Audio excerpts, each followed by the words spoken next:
Y a-t-il des codes cachés dans notre ADN? Nous sommes un exemple d'une technologie douce, hautement avancée et sophistiquée. Et il y a une bataille pour notre humanité même. Car en notre humanité réside une force.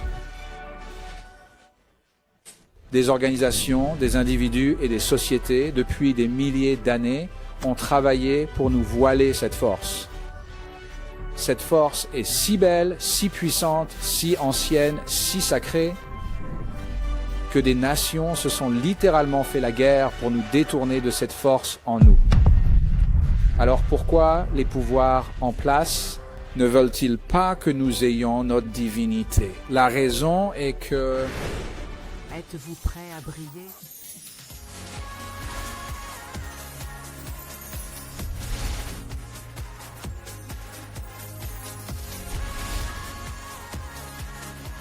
Brille de mille feux, laisse briller, brille de mille feux, brille de mille feux, wouhou!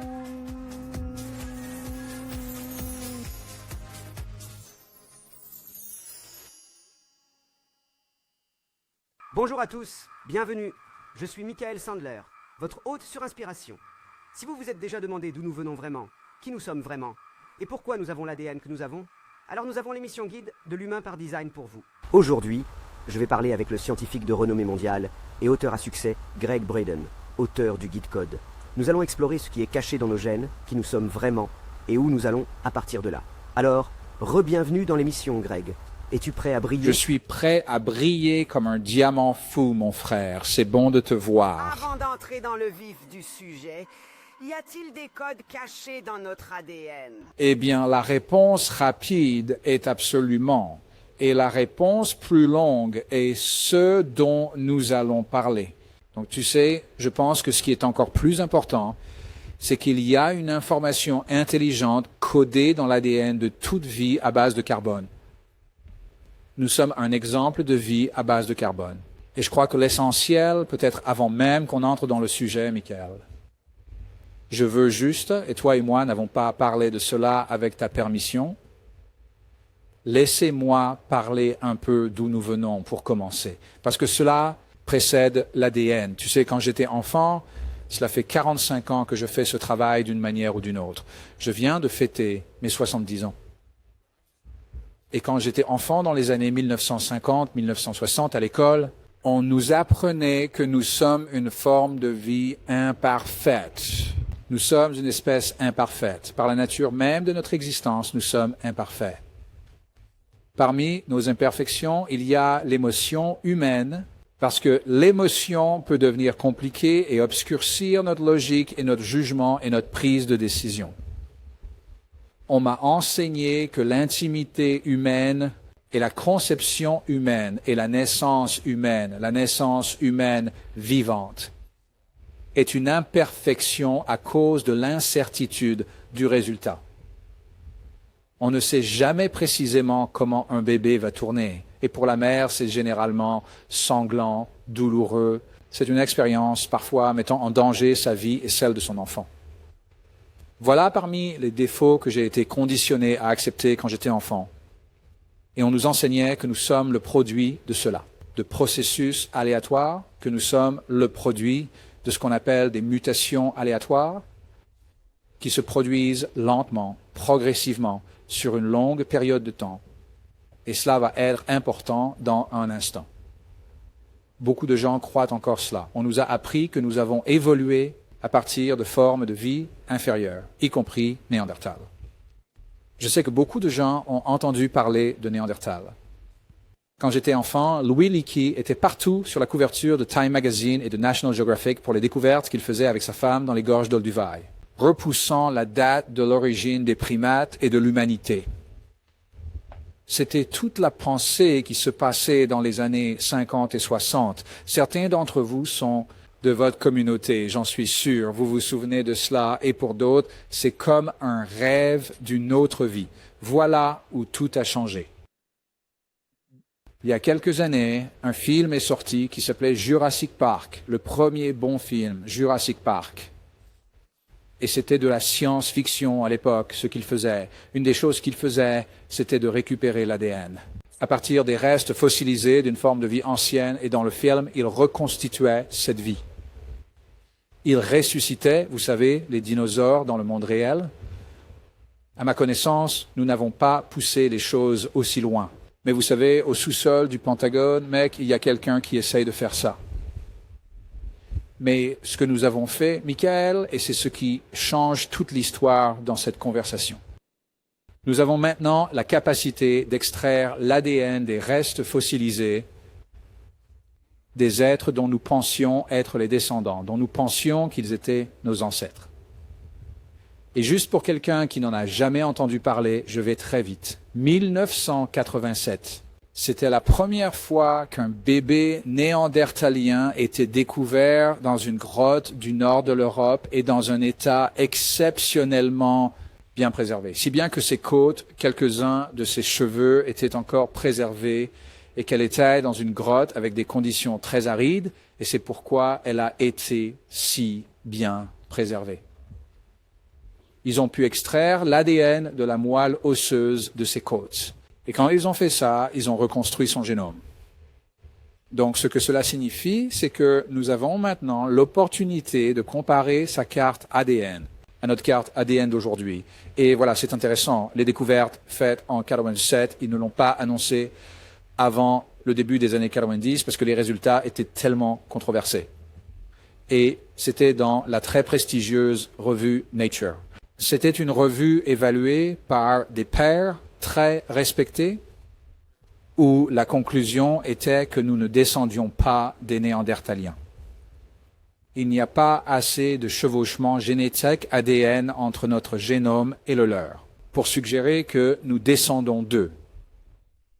De nos jours, beaucoup de gens font analyser leur ADN pour des raisons ancestrales. Et beaucoup diront, eh bien, attendez une minute. J'ai un peu d'ADN néandertalien dans mon génome, et surtout chez les Européens, on en voit beaucoup chez les Européens ou les personnes d'origine européenne. Et c'est exactement ça. Et voici la raison. Nous partagions la Terre avec les Néandertaliens, et ce que disent les scientifiques, c'est que nous avions probablement des petits amis et des petites amies néandertaliens. Nous nous sommes croisés. J'ai dit ça lors d'un programme en direct, un événement en direct. J'étais sur scène. Et à cause des lumières qui descendent, elles sont si vives que je ne peux pas voir grand-chose du public, mais je peux voir les premières rangées. Et j'ai dit que nous avions probablement des petits amis et des petites amies néandertaliens. Et il y avait une femme au premier rang. Et elle a dit, « Oh, je le veux encore. » Tout le monde riait, surtout, sauf le gars à côté d'elle qui ne riait pas. C'était son copain et j'ai vu tout ce petit atelier de relations dans le premier rang de mon événement juste devant mes yeux. Mais le point, c'est qu'on était amis, nous partagions la terre avec eux, donc nous ne pouvions pas descendre d'eux. Alors, qui sommes-nous? Eh bien, en même temps, nous étudions les Néandertaliens dans les années 50 et 60. Il y avait une autre forme de vie et certains de vos spectateurs connaissent probablement, c'était appelé Cro-Magnon à l'époque. Ce terme n'est plus utilisé, il est obsolète maintenant. Et ils utilisent un terme qui a plus de sens. Cro-Magnon est maintenant appelé humain anatomiquement moderne. Et l'acronyme utilisé habituellement est HAM, humain anatomiquement moderne. Les humains anatomiquement modernes partageaient la Terre avec les Néandertaliens, ils ont procréé ensemble. Ce que l'ADN montre maintenant, c'est que les humains anatomiquement modernes sont apparus sur Terre mystérieusement, relativement soudainement, pas le produit d'un long processus lent et graduel. C'est pourquoi j'ai mentionné cela plus tôt. Sont apparus il y a environ 200 000 ans AP, avant le présent, 200 000 ans plus tôt. Et voilà le clou, c'est là où nous allons nous rendre aujourd'hui, lorsque vous regardez le génome des humains anatomiquement modernes d'il y a 200 000 ans. Et que vous le comparez à celui d'aujourd'hui, vous pouvez dire qu'il n'y a pas eu de changement. Alors vous vous demandez où sont ces humains anatomiquement modernes? Ils sont partout parce que ce sont nous et nous sommes eux. Les humains anatomiquement modernes peuplent les plus grandes villes de la planète aujourd'hui. Et nous sommes le produit d'un mystère. Et la science est bloquée en ce moment. Et nous allons découvrir d'où vient ce blocage, si je puis dire. Et cela va mener directement à l'information intelligente codée dans l'ADN. parce que je veux poser une base d'où vient l'ADN, c'est ce que je vais faire. Ça contient le code. Donc il y a 200 000 ans, avec la meilleure science du monde moderne, et ils sont à peu près tous d'accord sur ce fait que nous, humains anatomiquement modernes, nous sommes apparus il y a environ 200 000 ans. C'est assez admis. Nous n'avons pas changé génétiquement. Bien sûr, nous avons changé en termes de conscience. Vous savez, nous pensons différemment et parce que nous avons des défis différents dans le monde. Mais voilà le clou. Il y a un corollaire à la théorie de l'évolution de Charles Darwin, proposée par un autre scientifique, un contemporain de Darwin. En 1859, il s'appelait Alfred Wallace. Alfred E. Wallace. Et le corollaire dit simplement que la nature ne suréquipe jamais, et je veux être le premier à partager avec votre public que nous sommes tous suréquipés. C'est la bonne nouvelle. Nous sommes tous suréquipés, et voici ce que je veux dire par là. La nature ne suréquipe jamais signifie que la nature développe généralement une capacité ou une aptitude chez un organisme uniquement lorsque cette capacité ou cette aptitude est nécessaire pour survivre. Nous sommes apparus il y a 200 000 ans avec des capacités et des aptitudes bien au-delà de tout ce dont nous avions besoin juste pour survivre il y a 200 000 ans. Nous avions déjà un réseau neuronal avancé qui nous donne la capacité de s'autoréguler. Nos corps peuvent créer un système immunitaire fort à la demande et activer des enzymes de longévité à la demande et créer une résilience au changement à la demande et un apprentissage, une mémoire, une cognition et un rappel extraordinaire. Tout cela et plus encore a toujours été avec nous depuis le tout début et nous n'avons pas changé. Maintenant, nous n'avons pas nécessairement éveillé chacune de ces capacités et nous le faisons à bien des égards maintenant. Mais nous avons violé cette règle fondamentale de l'évolution, parce que nous sommes suréquipés dès le moment où le premier de notre espèce a marché sur cette terre. Cela pourrait-il, pour interrompre brièvement, cela pourrait-il réellement expliquer bon nombre des défis auxquels nous sommes confrontés aujourd'hui? Alors, j'ai une petite fille de 2 ans. Je sais que pratiquement tous les enfants de 2 ans sur la planète aujourd'hui, ils sont différents. C'est une espèce différente. Tout ce que je continue de lui dire et de lui enseigner, c'est qu'avec le pouvoir vient la responsabilité. Parce que vous avez tellement plus de capacité, de compréhension et de perspicacité, et de tout ce que nous, simples mortels adultes, avons.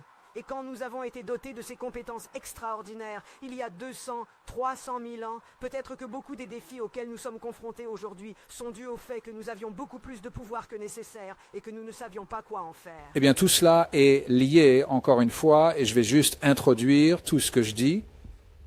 Nous ne rendons peut-être même pas justice à la conversation avec le peu de temps que nous avons. Donc, il y a des choses dont je vais effleurer la surface, sauf si nous voulons entrer dans les détails techniques. Et un de ces détails est que la meilleure science du monde moderne, si nous commençons à examiner notre corps humain, notre humanité, et la fonction des cellules et la fonction de l'ADN, non pas d'un point de vue biologique, de matière collante à l'intérieur de ces cellules, mais d'un point de vue biologique. Mais maintenant, quand nous commençons à regarder le corps humain d'un point de vue informatique, technologie de l'information, ce que nous trouvons, Michael, c'est que nous sommes une technologie douce, très avancée et sophistiquée sur le plan technologique. Je veux dire, cela va être en réponse à votre question. Technologie à douce, une technologie dure et primitive. Des puces d'ordinateurs dures basées sur le silicium, par exemple, qui ont des limites fixes et ne peuvent pas être améliorées. Des fils, des produits chimiques, c'est ça la technologie dure. Ce n'est pas ce que nous sommes. Nous sommes une technologie douce. Nous sommes des membranes cellulaires et des neurones et des potentiels ioniques traversant les parois cellulaires qui peuvent se diagnostiquer, se réguler, se réparer eux-mêmes. Et nous faisons tout cela sans avoir besoin de le savoir. Voilà à quel point nous sommes sophistiqués. Grâce à la pensée, au ressenti, à l'émotion, à la croyance, à la respiration et à la concentration, nous nous auto-régulons comme une technologie interne. Eh bien, une technologie douce. Une des choses récemment révélées quand vous pensez à nous sous un angle informatique est que notre ADN est littéralement, ce n'est pas une métaphore, littéralement une antenne fractale. Nous sommes accordés et nos gènes au sein de l'ADN sont encore plus finement accordés. antenne, nous sommes accordés à quelque chose qui n'est pas à l'intérieur de nous, qui est au-delà de notre existence physique, ce dont nos traditions les plus anciennes et les plus précieuses nous ont toujours parlé. C'est ce qu'on appelle notre divinité. La divinité, c'est là où nous sommes. Notre créativité, notre imagination, notre innovation, c'est la partie intemporelle, éternelle, qui est omnisciente. C'est pour cela que je dis ceci, puisque de nouveaux enfants arrivent dans le monde, l'épigénétique développe leur ADN, leur antenne fractale d'une manière qui capte cette information plus tôt. Donc, ces jeunes enfants, tout d'un coup, ils savent des choses et peuvent faire des connexions, assembler des éléments que peut-être nous n'avons pas fait jusqu'à, vous savez, plus tard dans notre vie, ou que certains essaient encore de faire. Ils essaient encore de le faire. Et c'est parce que l'antenne est en cours de raffinement. Et je pense que la raison pour cela est liée à notre situation. Dans le temps, dans les cycles du temps de notre civilisation, parce que nous avons besoin de ce niveau de conscience supérieur maintenant. Nous en parlerons vers la fin du programme. Donc ce que je veux faire, c'est honorer vos questions ici. Vos enfants et beaucoup d'autres jeunes enfants voient le monde différemment et réagissent différemment parce qu'ils sont littéralement accordés comme une antenne fractale sur une partie d'eux-mêmes et s'éveillent bien plus tôt dans leur vie. C'est vraiment cool à voir. Je ne suis pas parent, je n'ai jamais eu la chance d'être parent, je ne peux qu'imaginer ce que c'est que de guider et de voir cette incroyable évolution et cette incroyable croissance directement dans votre salon. C'est impressionnant. Je n'ai pas de mots. Oui, je peux imaginer. Oui, bon, voilà l'ADN. Donc, il y a 200 000 ans, nous sommes apparus, nous avions des capacités en surplus, nous en avons toujours. Notre ADN n'a pas changé, nous développons encore les capacités que nous avions lorsqu'on est apparu sur Terre il y a 200 000 ans. Et maintenant que les scientifiques le savent, la question est d'où venons-nous? Je vais y répondre de deux manières. Je suis scientifique diplômé, je suis géologue, mais j'ai une solide formation en sciences de la vie, en mathématiques, en physique, en informatique et en archéologie. C'est donc ce parcours multidisciplinaire. Cela me permet de rester à jour, je lis les revues et je suis au courant des nouvelles découvertes. Et ces découvertes nous montrent l'ADN humain. Enfin, il y a tellement de choses. J'hésite parce que je ne veux pas trop entrer dans les détails. Mais l'ADN qui nous donne nos capacités, qui nous accorde cette surabondance, n'est pas le fruit de processus aléatoires. Et l'un des premiers endroits où les scientifiques ont vraiment pu le déterminer est notre chromosome humain numéro 2. Donc le chromosome humain numéro 2, c'est un chromosome mystérieux. C'est environ 8% de tout notre ADN, ce qui est dans ce seul chromosome. Un chromosome est une longue chaîne d'ADN et cet ADN est composé de segments plus courts que nous appelons des gènes. Donc les gènes forment l'ADN forme les chromosomes. Le chromosome humain numéro 2 a vraiment une apparence bizarre quand vous le regardez au microscope. Et la raison pour laquelle il semble si différent des autres chromosomes est que maintenant les scientifiques savent qu'il résulte d'une fusion, une ancienne fusion de deux autres chromosomes qui étaient complètement développés, complètement intacts, et d'autres formes de vie. Ils ont été fusionnés d'une manière qui ne peut se produire naturellement. Les scientifiques reconnaissent que les actes de l'Académie nationale des sciences en 1991 ont été les premiers à identifier cela. Et si c'était juste une fusion, on pourrait dire, eh bien, c'est rare, mais peut-être que ça pourrait arriver. Mais c'est ce qui s'est passé après la fusion. Après la fusion, certains gènes ont été modifiés. Certains ont été ajoutés, certains enlevés, certains, c'est ce qu'on appelle le silence, où les gènes ne peuvent pas s'exprimer pour stabiliser la fusion. Et voyez ça comme ça, faisons-le simplement. Raconter une petite histoire ici. Si vous avez deux entreprises qui sont complètement intactes et pleinement fonctionnelles, je vais faire un exemple hypothétique qui ne se produirait jamais en 1 million d'années, comme Amazon et Whole Foods. D'accord. Il est impossible que ces deux-là se réunissent. Cela n'aurait absolument aucun sens. Mais bien sûr, c'est arrivé. Laissez-moi passer ma commande! Mais voici la chose. Je vais utiliser cela comme exemple. Ces deux entreprises étaient complètement intactes, pleinement fonctionnelles. Elles avaient toutes deux des ressources humaines. Elles avaient toutes deux des départements d'expédition. Elles avaient toutes deux des départements financiers. Quand ces entreprises ont fusionné, ces fonctions étaient redondantes. Et elles se chevauchaient. Dans certains cas, elles fonctionnaient à l'encontre l'une de l'autre. Donc, elles devaient être résolues. Elles devaient soit être fusionnées et ajustées pour travailler ensemble, soit être supprimées. Et certaines personnes, vous savez, ont vu leur emploi changer. La même chose est arrivée lorsque ces chromosomes se sont réunis.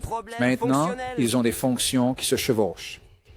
Certaines ont dû être ajustées pour s'accommoder l'une de l'autre. Certaines ont dû être désactivées. Certaines ont dû être supprimées. Cela ne peut pas se produire dans des circonstances naturelles. Et cela s'est produit tout d'un coup il y a 200 000 ans quand nous sommes apparus. Cela ne s'est pas passé lentement, progressivement sur une longue période. Ajoutons-en un autre rapidement. Vous pourriez dire, eh bien, tu sais, quelles sont les chances que ça arrive? Peut-être que c'était juste un coup de chance. Les chances sont de 0,42% selon mes amis statisticiens que ce soit un coup de chance, ce qui signifie qu'il y a une intention sous-jacente dans cette fusion. Et tu dis, bon, bizarre, mais si c'est la seule mutation, on pourrait juste dire que c'est un truc bizarre qui est arrivé dans l'univers, mais ce n'est pas le cas. Chromosome numéro 7, je pense qu'on en a déjà parlé. Quand je ne fais pas ce que je fais maintenant, je suis musicien. J'étais musicien bien avant d'être scientifique ou auteur. Et une des mystères pour moi a toujours été, Michael, tu sais, tu regardes un chimpanzé qui partage 98% de notre ADN. Je veux dire, c'est presque tout de nous. 98% de notre ADN est partagé avec un chimpanzé. Mais en tant que musicien, je sais que je ne verrai jamais un chimpanzé chanter Stairway to Heaven de Led Zeppelin. J'adorerais voir un chimp avec un micro en train de chanter, tu sais, en train de balancer ça, mais ça n'arrivera pas. Et voilà pourquoi. Pendant 175 millions d'années, Rhyme 8, chromosome 7 était stable. Pas de changement du tout. Tout d'un coup, il y avait ça, et tu peux regarder la carte des gènes pour le voir. Ce petit ajustement d'un déplacement de quelques gènes. Un déplacement ou un ajustement? Ça signifie que là où il était situé, la fonction qu'il avait a été inversée. Leur emplacement a été déplacé et la manière dont ils étaient activés a changé.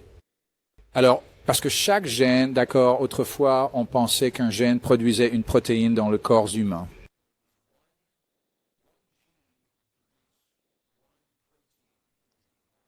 Maintenant, nous savons que nous sommes tellement avancés qu'un gène peut produire de nombreuses protéines. Ils peuvent produire, vous savez, jusqu'à 400 protéines différentes à partir d'un seul gène selon l'environnement dans lequel il se trouve. C'est de cela que l'épigénétique parle.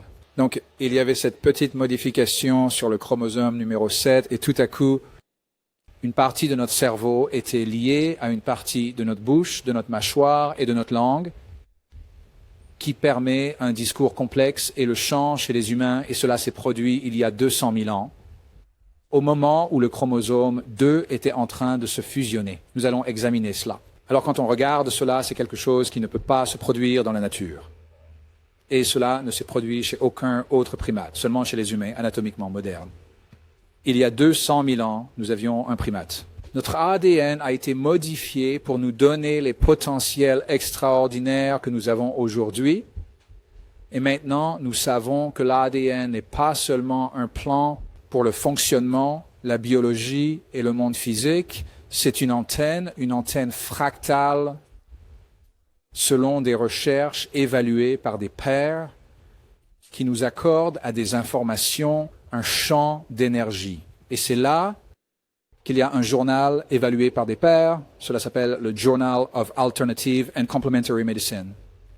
Et ils ont publié, je sais que nous allons faire cela, donc je me base sur ma mémoire, je vais paraphraser, mais ce qu'ils ont révélé dans cet article est que le cœur humain, par exemple, les neurones dans le cœur humain sont accordés à un champ d'énergie qui n'est pas limité par les lois de la physique, du temps et de l'espace, telles que nous les connaissons aujourd'hui. Cela signifie que nous avons accès à travers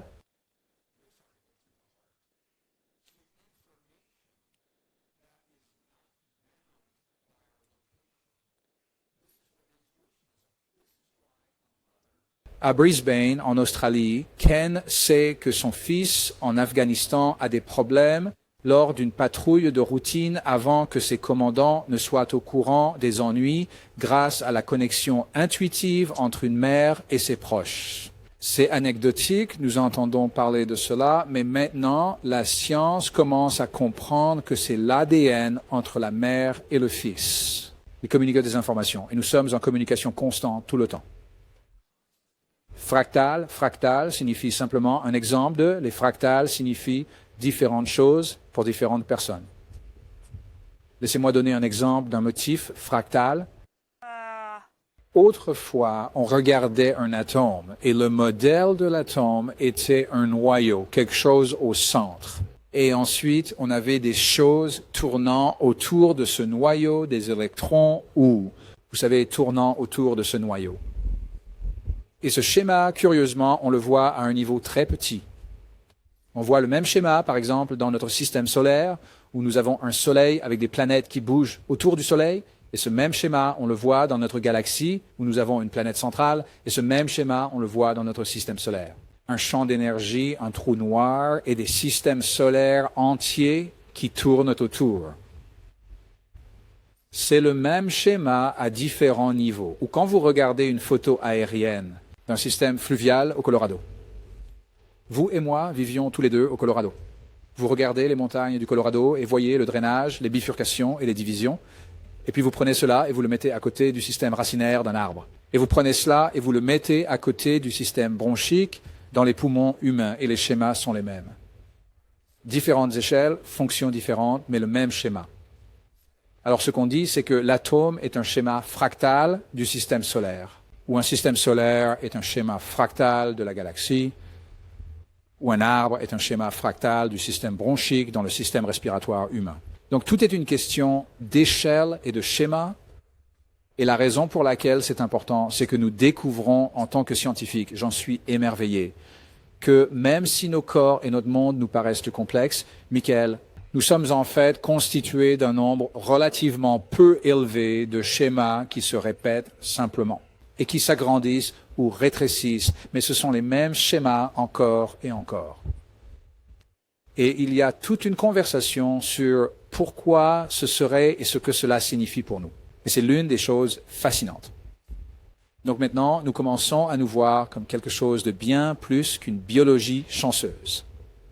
Nous sommes plus que des mutations aléatoires se produisant lentement, progressivement, sur une longue période. Il semble y avoir une intentionnalité.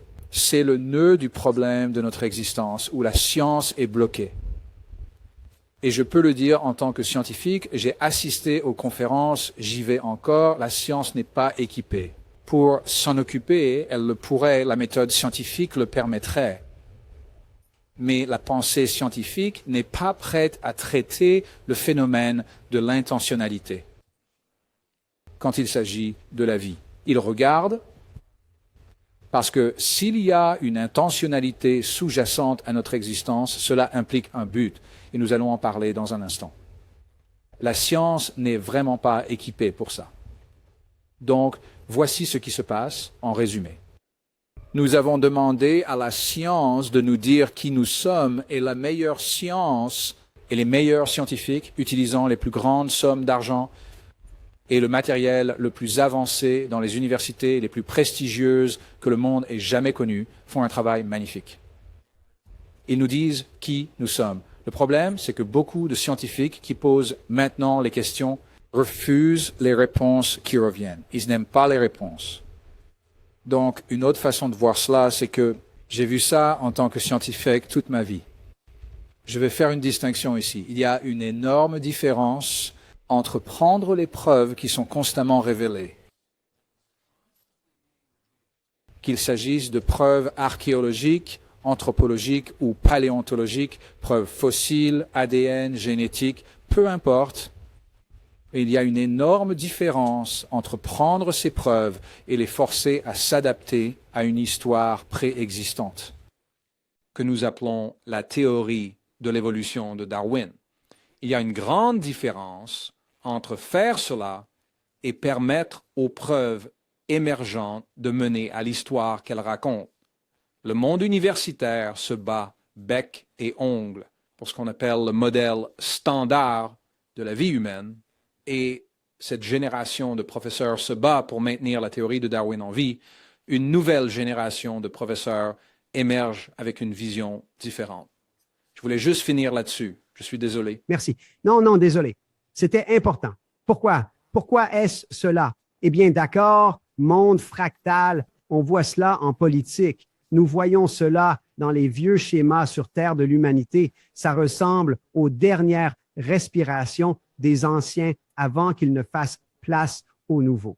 Encore une fois, c'est improvisé. Je ne savais pas qu'on allait parler de ça. Si tu veux un contexte pour ce que nous voyons se passer dans le monde aujourd'hui, et ensuite nous allons aborder le message dans l'ADN. Donc, j'aimerais avancer dans cette direction. Si tu veux un contexte, Michael, pour ce qui se passe dans le monde aujourd'hui, tu sais, tout le monde sait que le monde est très différent, et pour certaines personnes qui ne voient aucun contexte, le monde semble très effrayant parce qu'il semble se désagréger sans raison, que ce sont des choses spontanées qui se produisent, les guerres qui éclatent, les effondrements politiques. Tu sais, le climat, toutes ces choses, elles ressemblent à des événements aléatoires, spontanés qui se déroulent ici. Eh bien, je vais continuer. Je suis un penseur systémique en tant que scientifique et je ne veux pas m'attarder sur ce que je vais dire. Et je pense qu'il est important, si nous voulons nous honorer et donner un sens à ce qui se passe ici, de regarder ce tableau global. Et le tableau global est qu'il y a une bataille qui se déroule sur cette planète sous nos yeux. Certaines personnes choisissent de la voir, d'autres ne veulent pas la voir. C'est une bataille ancienne en fin de compte, entre ce que nous appellerions le bien et le mal. Il y a une bataille ancienne qui se joue entre le bien et le mal, qui s'exprime dans tout ce qui se passe dans nos vies et dans notre monde. Maintenant, tout le monde ne le sait pas.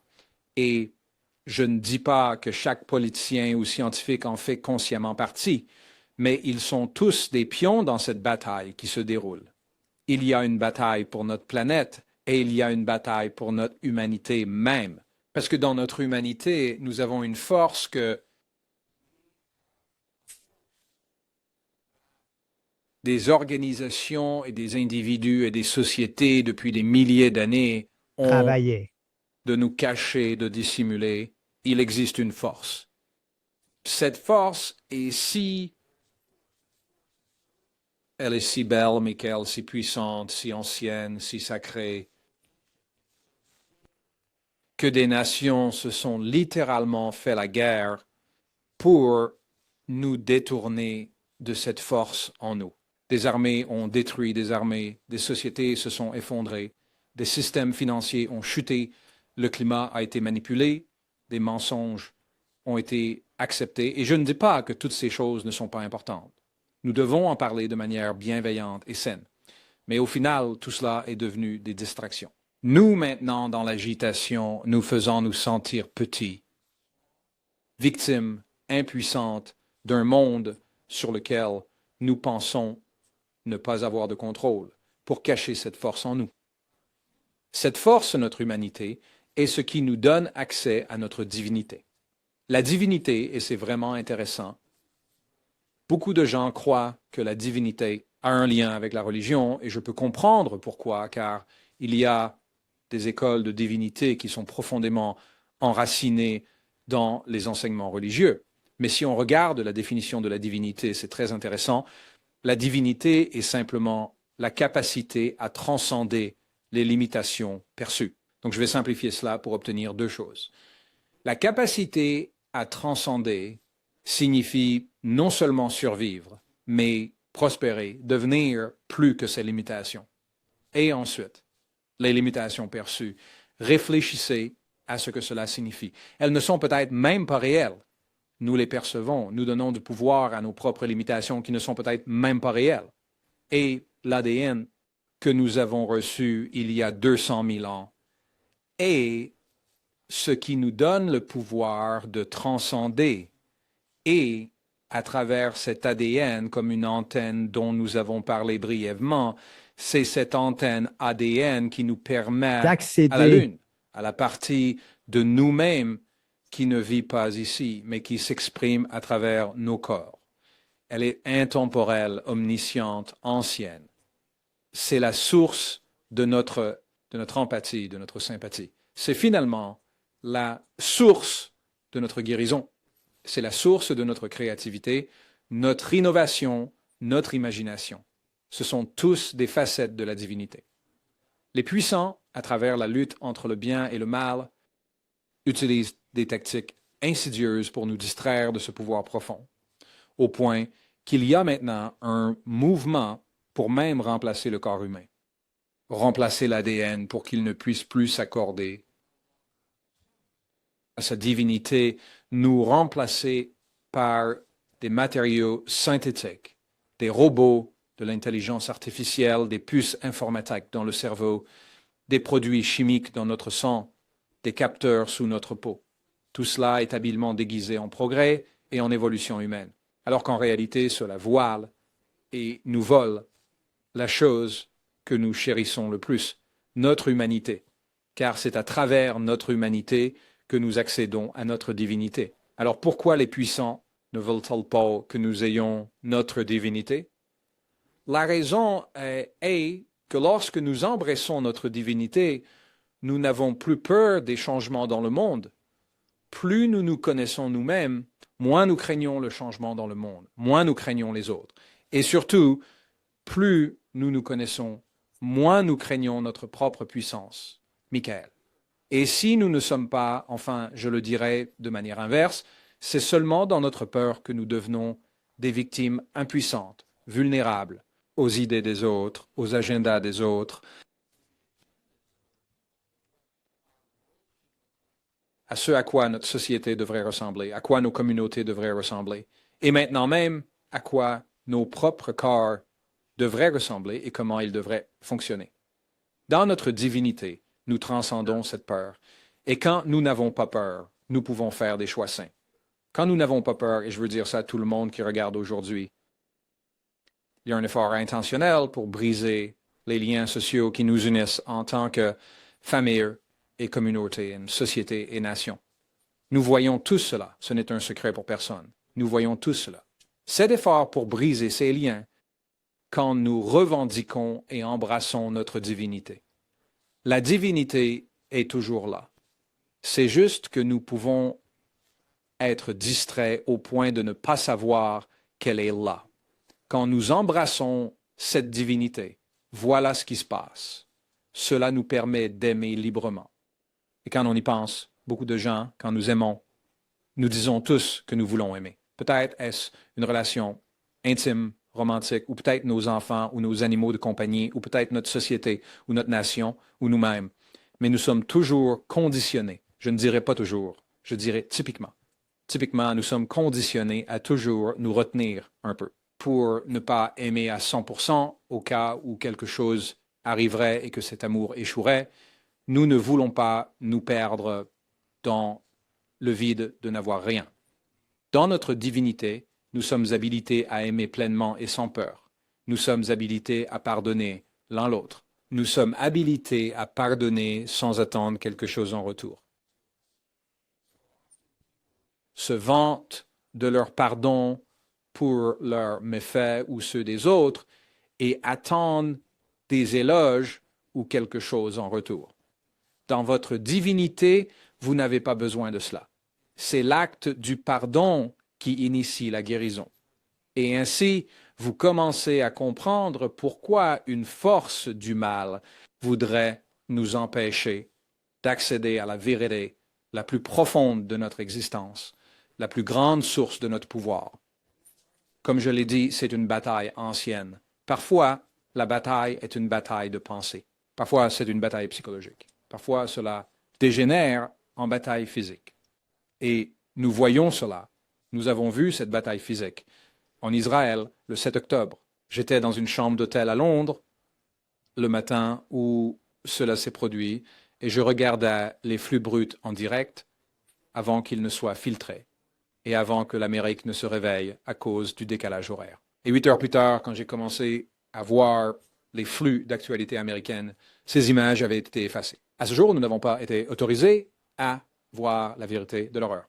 Peut-être que nous n'avons pas besoin de la voir, peut-être que nous n'avons pas besoin de la voir, mais voici le point. C'était le mal pur qui s'est déroulé.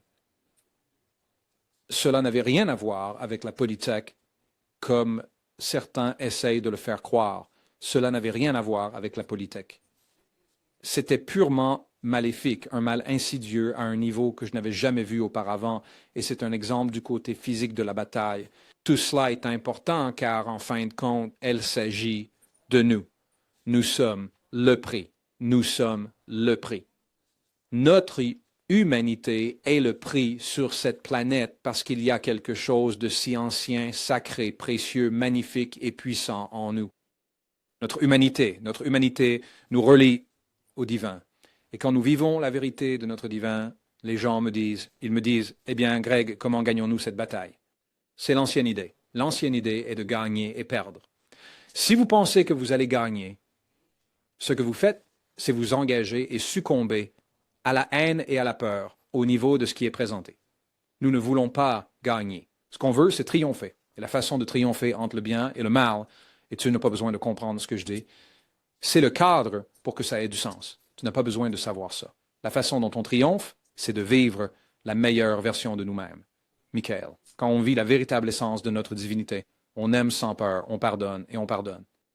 Sans ressentir le besoin d'une quelconque reconnaissance, quand on s'exprime librement, avec gentillesse, nos idées, pas la haine, mais avec gentillesse, quand on innove, on crée.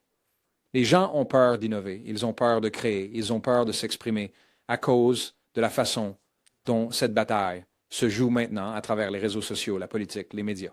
Et il y a toute une conversation qu'on peut avoir. Il y a même un terme pour ça. Nous sommes tous victimes de ce qu'on appelle la guerre de 5e génération. C'est une forme insidieuse de guerre. C'est une forme de guerre psychologique qui a été développée et perfectionnée au fil des années. Donc, nous en faisons tous partie. Et la façon de transcender cela, c'est de vivre la meilleure version de nous-mêmes. Alors, voici encore une chose, et ensuite, je veux parler du message de l'ADN. C'est, je pense, quelque chose auquel nous sommes tous confrontés maintenant. Parce que si tu participes à la société dans une certaine mesure, si nous participons, alors nous participons à l'écoulement de l'information. Et toutes les informations sont biaisées. C'est très, très difficile d'obtenir des informations claires qui ne sont pas biaisées. Et les informations sont conçues pour déclencher nos instincts les plus primaires. Et ce sont ces instincts primaires qui sont utilisés comme des armes. Alors, par exemple, laisse-moi prendre un exemple. 2014-2011, le mouvement Occupy, les riches contre les pauvres, 1% contre 99%. Est-ce réel? Oui. Est-ce important? Oui. Doit-on en parler? Oui, mais ce qui s'est passé, c'est qu'au lieu d'en parler gentiment pour résoudre le problème et nous rassembler, c'est ce qui s'est passé. Cette différence a été utilisée comme une arme pour nous diviser. Et ça continue de se passer. C'est très réussi. Ça arrive encore aujourd'hui. Ensuite, la même idée est appliquée aux hommes et aux femmes et au mouvement MeToo et au mouvement de vérité. Ça continue. Une conversation profonde, c'est important, mais elle a été utilisée pour nous diviser plutôt que de nous rassembler dans la gentillesse et la compréhension, des compréhensions plus profondes, pour devenir de meilleures personnes et construire une société plus forte. La même chose est arrivée entre les Noirs et les Blancs, les chrétiens et les musulmans, juifs contre musulmans. Maintenant, cela se passe entre adultes et enfants. Cela se passe entre les genres. Toutes ces conversations importantes sont armées et elles déclenchent quelque chose en nous. C'est donc ce que je veux dire. Qu'il y a des moments où nous avons tous un guerrier intérieur, nous en avons tous un, où nous défendons les choses que nous aimons et chérissons le plus. Comme notre famille, bien sûr, nous-mêmes.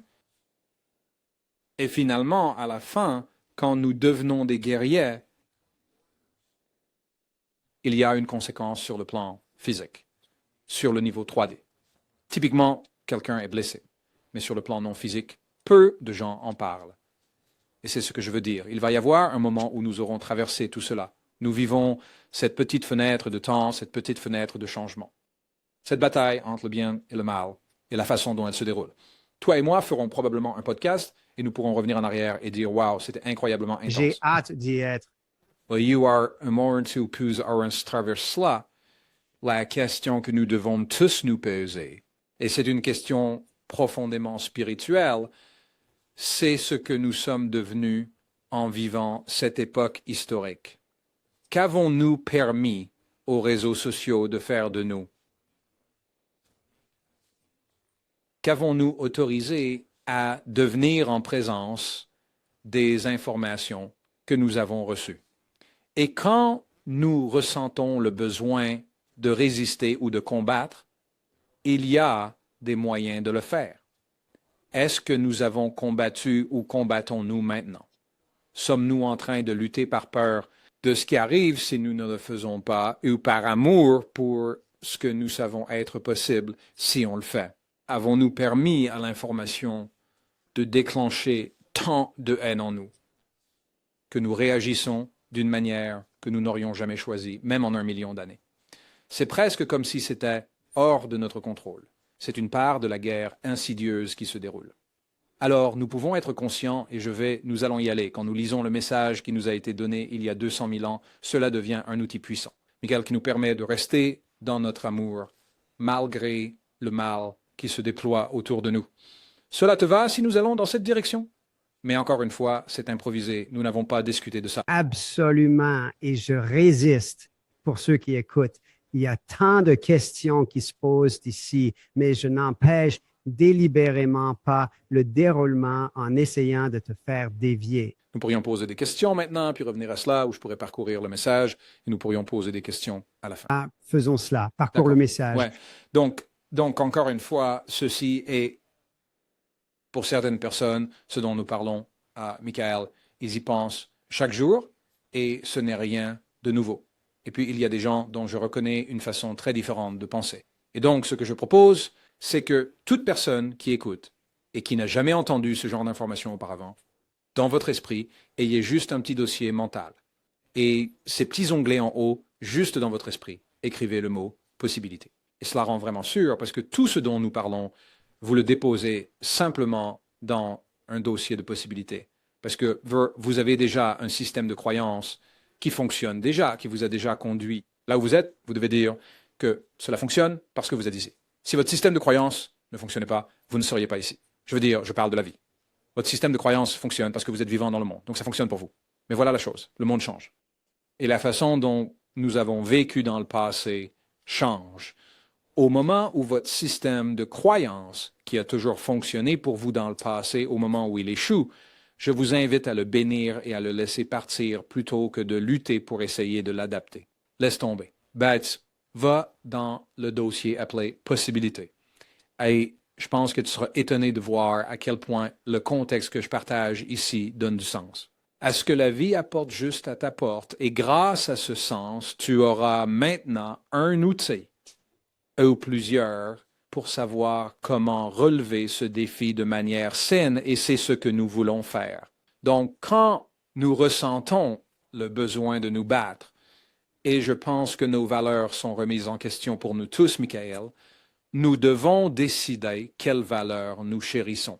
Dans le nouveau monde qui émerge, car si nous ne revendiquons pas ces valeurs, il y a des forces, des politiques, des règles et des sociétés qui écraseront nos valeurs les plus précieuses, comme la famille, et comme le corps humain, la guérison et la nourriture qui vient vraiment de la terre que nous pouvons partager avec nos voisins. Toutes ces choses sont confrontées à des politiques qui les nient, avec des lois rendant illégal le fait de cultiver sa propre nourriture et de la partager avec son voisin. Dans certains États, aux États-Unis, c'est en train de devenir illégal. Les marchés fermiers deviennent illégaux dans certains États. Donc, nous devons revendiquer ces valeurs. Mais voilà le truc. Quand nous luttons pour ces choses, avons-nous cette lutte par amour depuis l'amour? Pour ceux derrière nous qui nous font confiance et nous regardent pour des conseils et de l'aide, la sécurité et la sûreté, ou luttons-nous à partir de notre haine et notre peur de ce qui se trouve devant nous en ce moment et ce petit changement subtil, et nous pouvons faire ce choix. Et je vais vous donner un outil pour le faire. Ce changement subtil fait toute la différence au niveau spirituel, de l'autre côté de là où nous sommes maintenant. Et je pense que c'est vraiment, je fais face à cela tous les jours. Donc, je suis dedans avec vous et je suis un étudiant, j'apprends. Et j'ai été fortement déclenché parce que j'ai vu le 7 octobre, ça m'a énormément touché, ça m'a affecté. Les événements eux-mêmes m'ont touché et le refus de partager la vérité avec le public occidental, amenant de nombreux Occidentaux à prendre des mesures qui n'ont aucun sens à la lumière de ce qui s'est réellement passé. Mais ça prend tout son sens à la lumière des fausses informations qu'ils ont reçues. Donc, ça m'énerve aussi. Les mensonges m'énervent. Et je veux juste te dire, je suis avec toi là-dedans. Je dois gérer ça avec toi. Comment, en traversant tout ça, et cela nous ramène au chromosome, ça nous ramène à un code secret ou un message en nous. Et pour moi, l'amour active tout. Comment le ramener? Et pour moi, ce sont tous des points focaux qui nous aident à prendre la décision de ce qui est le plus important. Comment le ramener à l'amour? Eh bien, tout est question de contexte. Et je veux dire ça, car si tu ne vois pas le contexte, le monde semble effrayant. Et on dirait que les choses se passent sans raison.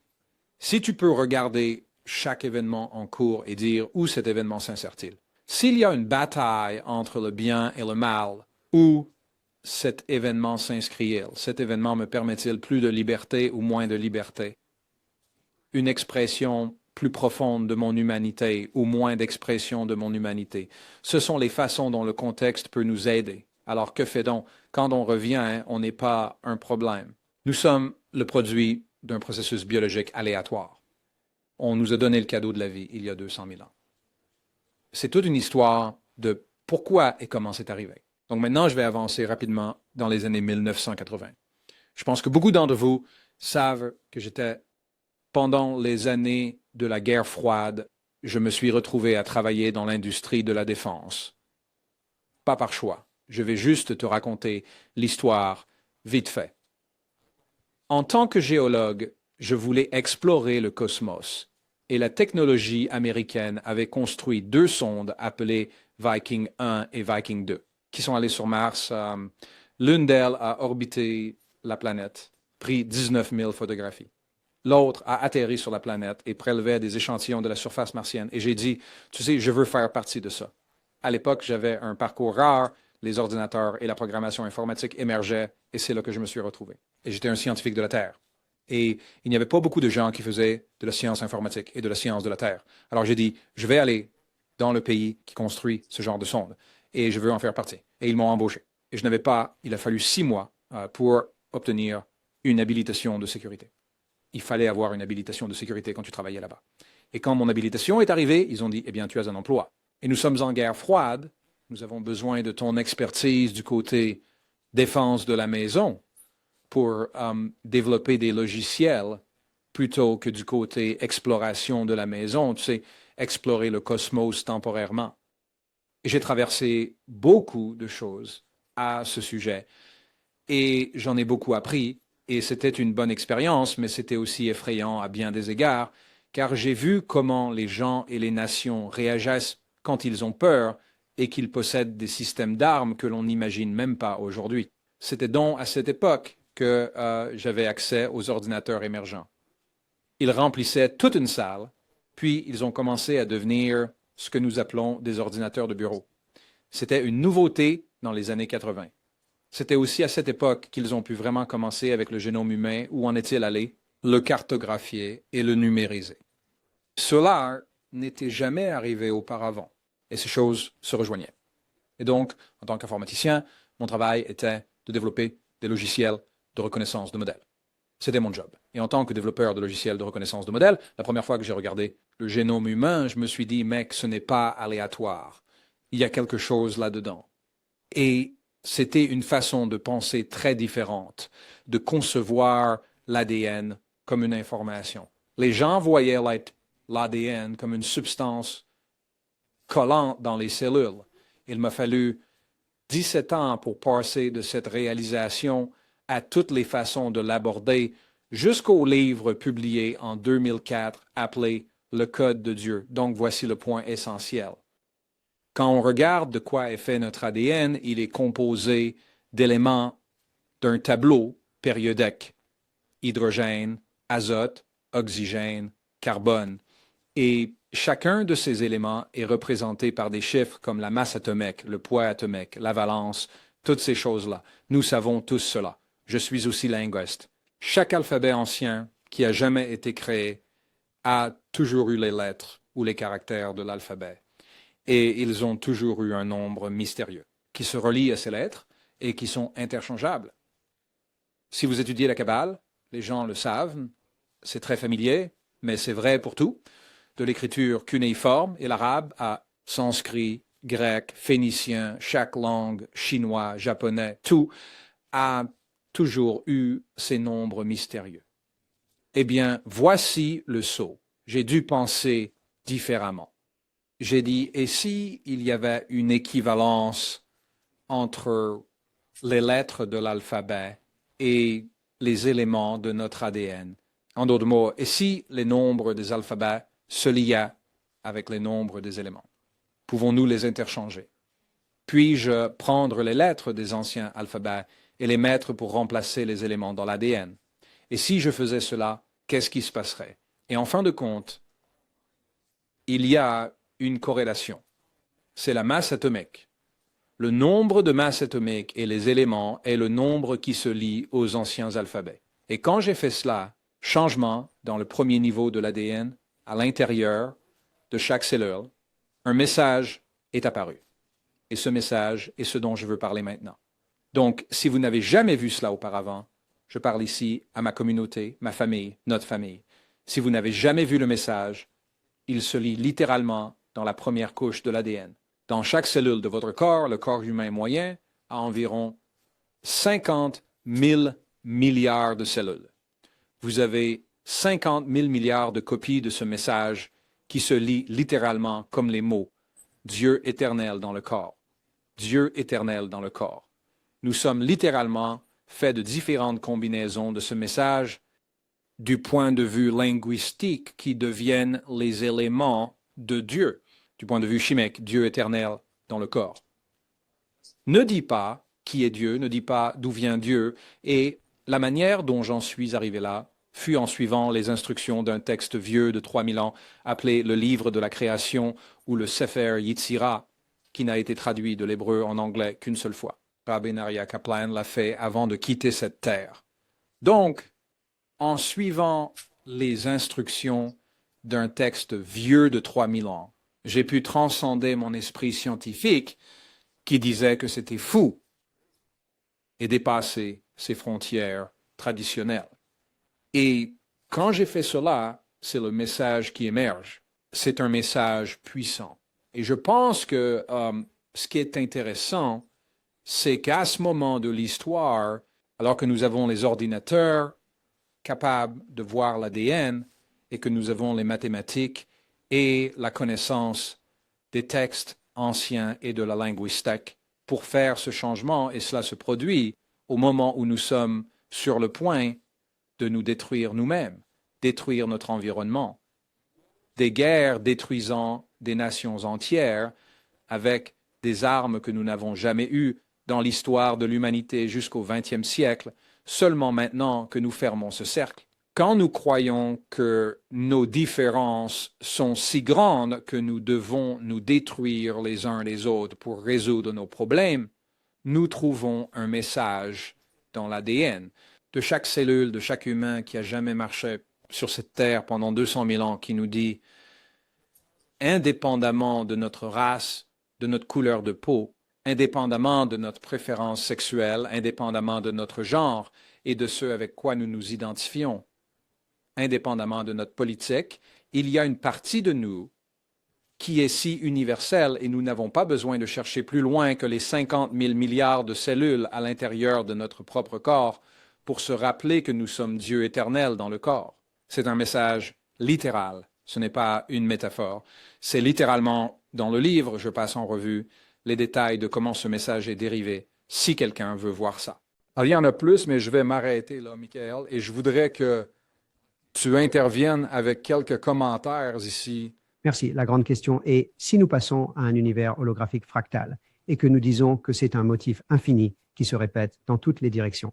Donc un hologramme il est complet en lui-même, mais il fait aussi partie d'un plus grand ensemble qui est complet en lui-même, qui fait également partie d'un ensemble encore plus grand. Alors, si nous regardons cette bataille entre le bien et le mal et que nous disons que c'est là-bas, que c'est quelque chose d'extérieur, en réalité, nous parlons de quelque chose qui se passe dans nos cœurs, dans nos esprits, en nous-mêmes.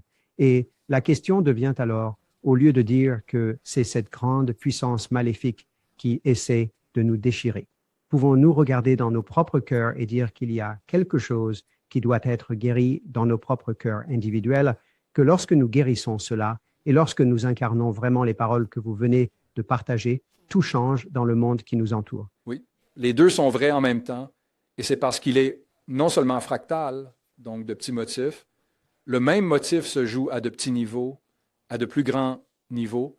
Nous n'avons pas encore parlé des hologrammes.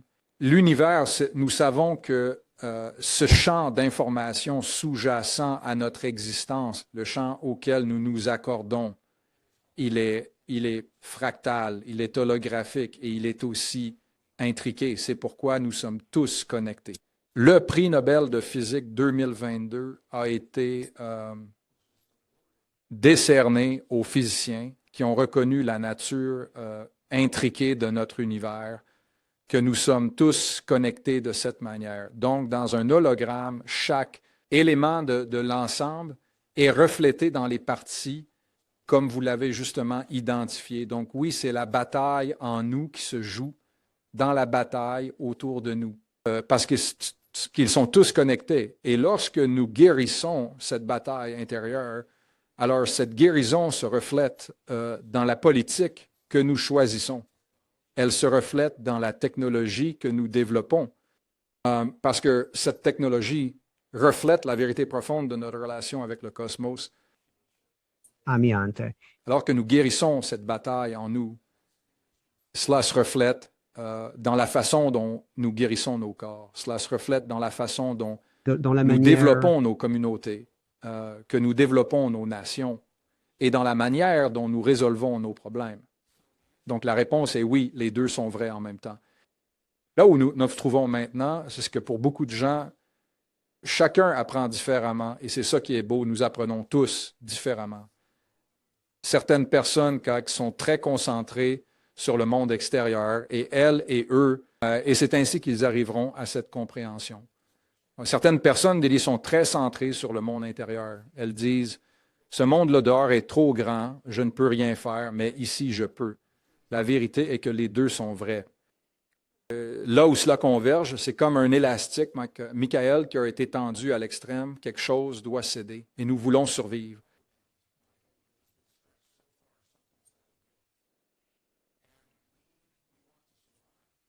Aimer dans ce monde et reconnaître comment cette bataille évolue. C'est difficile maintenant de séparer le monde extérieur du monde intérieur, car des choix sont faits dans le monde extérieur qui déterminent le degré de liberté que nous avons pour nous exprimer. Notre amour, notre santé, notre guérison et notre monde intérieur et avec nos familles. Et donc, nous devons revendiquer ces choses. Et c'est ce que je dis. Est-ce que nous les revendiquons par amour de ce que nous savons être possible ou par peur de ce que nous ne savons pas? Que se passe-t-il si nous ne le faisons pas ou par la haine que nous avons laissé nous envahir? Comment Dieu éternel dans le corps? C'est pourquoi c'est un message si puissant. Car maintenant, quand nous nous sentons déclenchés, si tu regardes quelque chose sur YouTube ou Facebook ou un de tes amis, tu sais, quelque chose va surgir au déjeuner avec un ami ou un collègue à propos de ce qui se passe dans le monde qui va déclencher quelque chose en toi, en moi. Et quand ça arrive, voici la question.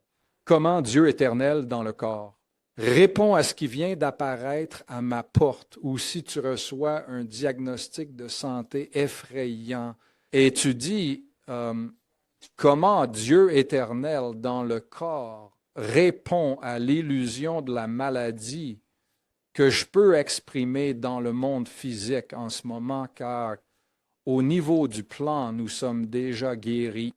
Nous sommes déjà guéris. Alors, comment Dieu éternel dans le corps apporte cette guérison qui existe déjà dans le cadeau de ce corps? Et c'est à ce moment que nous commençons à penser. C'est une façon très différente de penser pour certaines personnes. Et ce que je crois, Michael, c'est que notre plus haut niveau de maîtrise, je pense, se réduit à, et on nous l'a dit, je n'ai pas de Bible devant moi, une Bible chrétienne, mais si vous, c'est 1 Corinthiens, chapitre 3, verset 16, je crois, dit, ne savez-vous pas, c'est Paul, il dit, ne savez-vous pas que vous êtes le temple de Dieu? Notre corps, littéralement,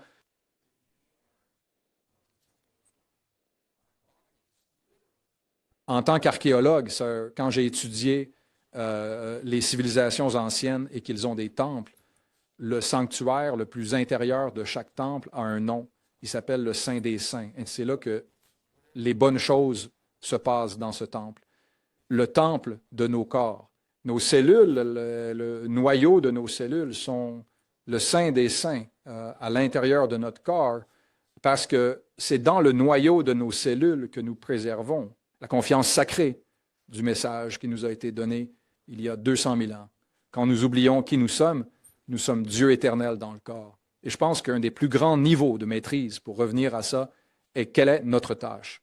Notre tâche est de préserver, d'honorer, de préserver et de protéger le vaisseau qui contient cette vérité sacrée. Et la façon dont nous choisissons de le faire est différente pour chacun. Je dirais simplement pour moi, en 2004, lorsque le message est apparu, j'avais déjà changé ma vie avant cela pour prendre soin de moi, pour prendre soin de la bénédiction de ce corps dans ce monde qui me permet cette expérience sensorielle d'arc-en-ciel et de coucher de soleil. Aller à des événements, serrer les gens dans mes bras, rire et pleurer ensemble.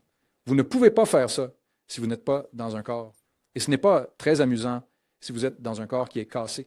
Donc, j'avais déjà fait des choix, mais quand j'ai vu le message, Michael, ce qu'il a réinstauré en moi une appréciation renouvelée pour le don de mon corps, et j'espère laisser à notre communauté, notre famille et nos auditeurs aujourd'hui la raison de partager cela. C'est que j'espère inculquer un sens encore plus profond de crainte, d'honneur, de respect, une plus grande appréciation pour le don de nos corps, parce que tant que nous sommes dans ce monde, nous n'y serons pas pour toujours, mais tant que nous sommes ici, c'est grâce à ce don que nous pouvons exprimer la partie de nous qui ne se trouve pas dans ce monde physique. À travers ce corps physique, nous pouvons exprimer notre divinité, notre créativité, imagination, innovation, aimer sans peur, pardonner sans attendre quoi que ce soit en retour. C'est là que se trouve le bon côté des choses. Tu sais, c'est là que la vie devient vraiment intense. Quand tu peux faire ces choses et la liberté que tu ressens en conséquence, c'est là que nous avons triomphé sur le mal, car nous n'avons pas été privés de notre divinité dans ce monde. C'est de ça que parle la bataille. Nous sommes le prix. Nous sommes le prix. Donc, tu n'as pas à penser à ça tous les jours. Mais je voulais le dire parce que savoir... alors maintenant, nous avons la biologie qui dit, d'accord, nous ne sommes pas le produit de mutations aléatoires. Nous sommes apparus soudainement. Maintenant, nous avons la génétique qui dit, non seulement nous apparaissons soudainement, mais l'ADN qui fait de nous ce que nous sommes est le résultat d'un acte intentionnel ou de multiples processus intentionnels. Et maintenant, nous avons la linguistique et l'informatique qui nous disent, non seulement nous sommes intentionnels, mais il y a un message codé dans le modèle même de notre existence, dans notre ADN, Dieu éternel dans le corps. Et maintenant, tout cela se produit. Nous devenons conscients de cela dans un monde où la lutte entre le bien et le mal arrive à un point focal. Dans le monde autour de nous, alors je pense, et tu sais, c'est vraiment intéressant. Donc, j'ai écrit ce livre en 2004 et je voulais le publier en 2004, 3 ans plus tard. des scientifiques japonais dans des revues scientifiques, à comité de lecture comme Nature, comme Science. Ce sont des revues très prestigieuses, révisées par des pairs, ont publié une étude, un rapport, et ce qu'ils ont montré, c'est qu'ils avaient encodé des informations dans l'ADN d'une bactérie. Maintenant, c'est bluffant. D'abord, tu sais comment des informations que tu peux lire comme des lettres.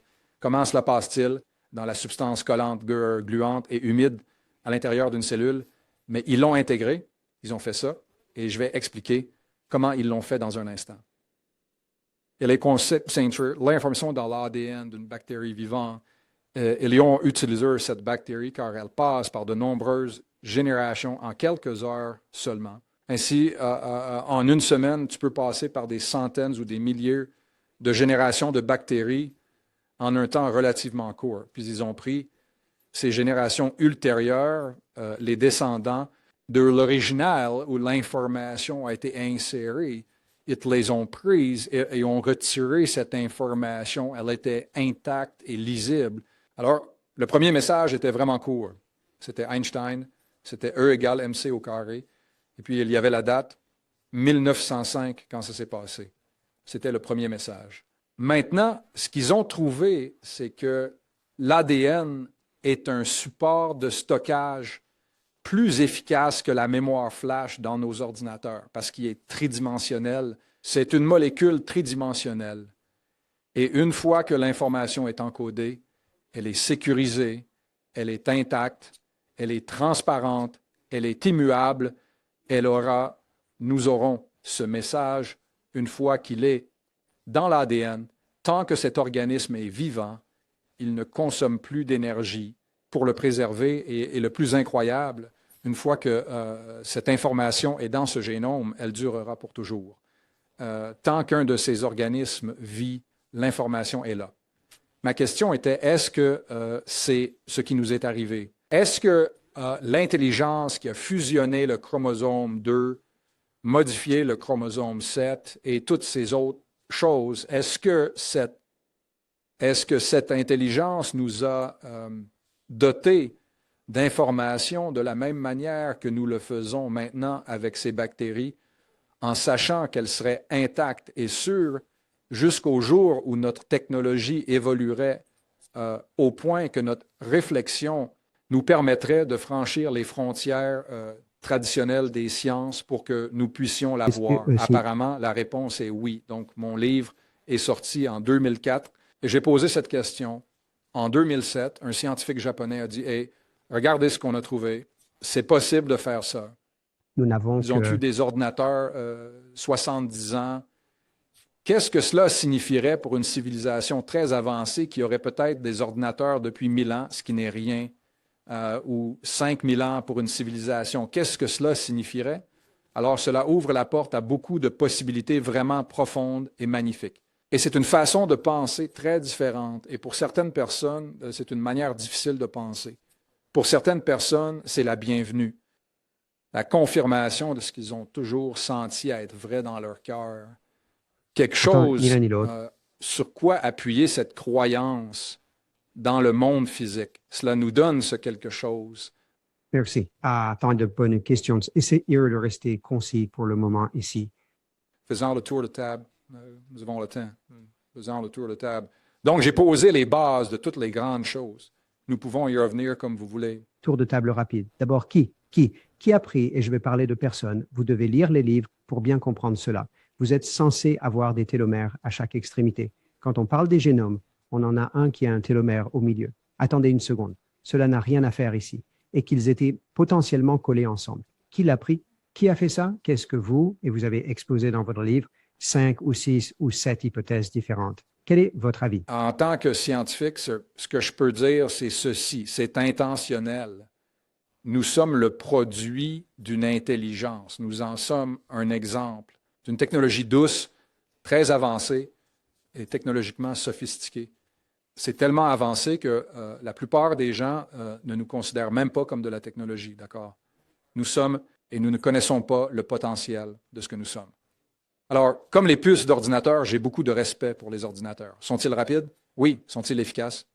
Oui, mais voici le problème. Une puce d'ordinateur sera toujours limitée dans sa performance par le matériau dont elle est faite. Si c'est une puce de silicium, alors la distance entre les atomes qui composent ce silicium est une distance fixe. L'information ne pourra jamais voyager plus vite que le temps nécessaire pour franchir cette distance. Maintenant, vous regardez un neurone humain et vous dites quelle est la limite supérieure d'un neurone humain. Et nous devons dire que nous ne savons pas. Et voici la raison. Chaque fois que nous atteignons ce que nous croyons être la limite, nous sommes si sophistiqués que nos corps s'adaptent. Et nous adaptons pour devenir un potentiel plus grand. Nous ne savons pas quelle est notre limite haute et notre traitement. Et c'est juste un exemple. Une intelligence avancée est responsable de... Enfin, j'hésite parce que je ne sais pas jusqu'à quel point nous voulons aller dans ce sujet.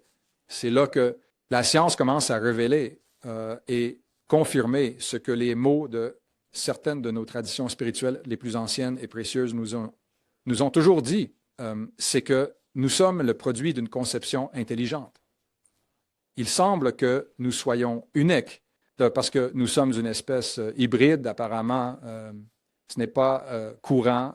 Nous avons reçu des attributs physiques ainsi qu'une divinité fusionnée en une seule expression de la vie, ce qui apparemment, si vous lisez le texte, n'est pas un événement courant. Donc, personnellement, je ne sais pas qui, je ne peux pas lui donner un nom. Ce que je sais, c'est que nous sommes profondément en harmonie avec cette présence et c'est ce à quoi nous faisons appel dans nos prières.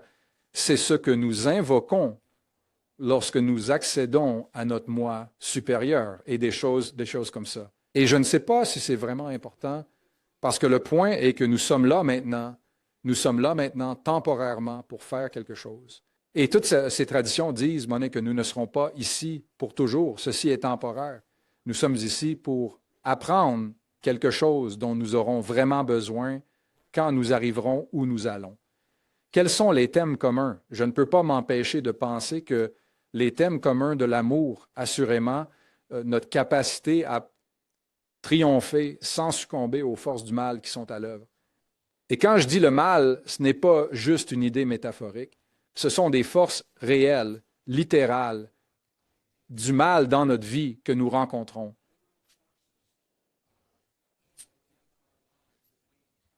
Comment entendre cela sans sombrer dans un état de victimisation, ce qui est mis en garde? C'est un choix. Nous pouvons devenir victimes et nous pouvons devenir maîtres. C'est un choix. Les deux peuvent être vrais. Nous sommes maîtres quand nous embrassons ce mal sans le juger. Le mal, nous sommes dans un monde de polarité.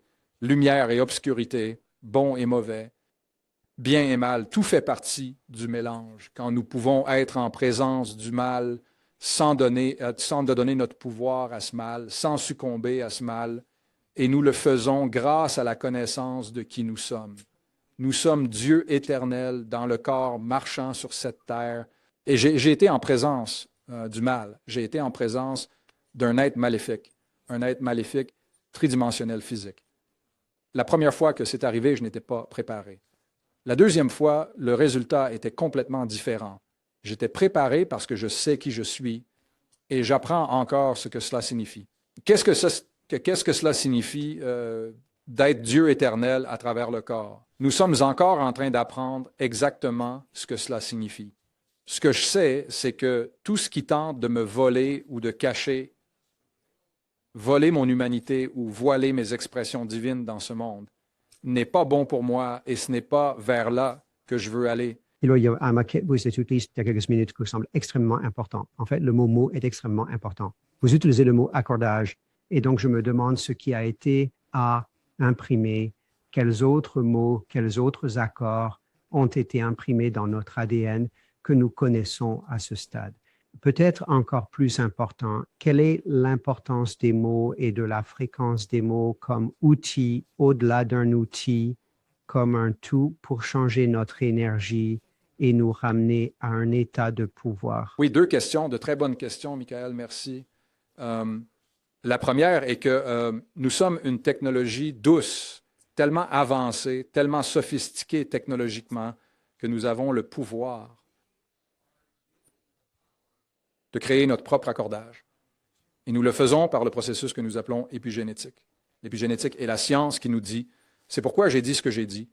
Voici l'un des, si nous dépassons de quelques minutes, désolé, c'est un problème pour vous de votre côté. Alors, beaucoup de notre famille, notre communauté s'en souvient probablement. En l'an 2000, Bill Clinton est passé sur la télévision nationale. Bill Clinton, le président, ancien président, qui était, quand on repense, qui est beaucoup plus amusant que ce que nous faisons maintenant. Je pense que beaucoup de gens aimeraient retourner à cette époque. C'était l'époque, il me semble. C'était. Et c'est pourquoi je le dis.